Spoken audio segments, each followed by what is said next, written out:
If you're making your oatmeal with pre-flavored instant packets, then nuking it in the microwave, you're doing it all wrong. You're getting up in the morning, you want your quick bowl of oatmeal, and you want to get on your way. Well, instant oatmeal is not your solution to this problem. It's stale, it has uninspired flavors to offer you, and it's less healthy. A microwave is a texture killer. You've seen what it does to cheese pizza, it does the same to oatmeal. What you're left with is gummy, rubbery blobbage. Just don't microwave your oats. A bowl of hot oatmeal is like a blank canvas. Don't be limited to maple syrup and milk. You're not bland. You don't want your day to be bland. So why make your oatmeal bland? Now I'm going to show you the right way to cook your oatmeal. First, start with whole oat groats. You can find them in the bulk section of a natural food store. Even Whole Foods has them. They're like 80 cents a pound. If you know you're willing to commit to grinding your own oats every morning, I would recommend getting a grain mill like this. I found it on a homesteading website. I think it's popular among the Amish. If you want to just test the waters of grinding your own groats, I recommend using a coffee grinder.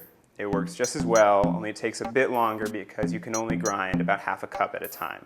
Think of groats like coffee beans. Once you grind them and expose them to air, the clock starts ticking and they start going stale. Once you've ground your oats, next thing you're going to do is soak them overnight in some water. This makes them more digestible, it breaks down the gluten partially, and it makes them super quick to cook. The next morning, you come out to find your oats on the stovetop, soaked, bring them to a boil, and bring them down to a simmer for about 3 to 5 minutes. Now's when you're going to start to see the difference between your instant packet and your freshly ground groats. They're going to start looking velvety, there's going to be a creamy consistency to them. Once the excess water has dissipated and is barely sticking to your spoon as you pull it out, turn it off and start topping it. I want to emphasize the importance of using fat and salt with your oatmeal.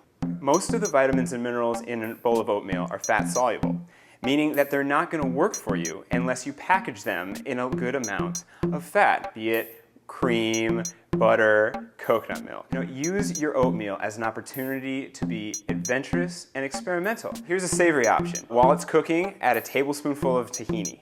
When you turn it off, add 2 tablespoons of honey and add a tablespoon of miso paste. Stir it all up, add some salt. It's the holy trinity of savory oatmeal. Sweetness, I'll usually add about half a can of coconut milk. I'll also cut coins out of a banana and cook them in so it becomes caramelized. I have a friend in New Mexico who cracks an egg into his oatmeal as it's cooking.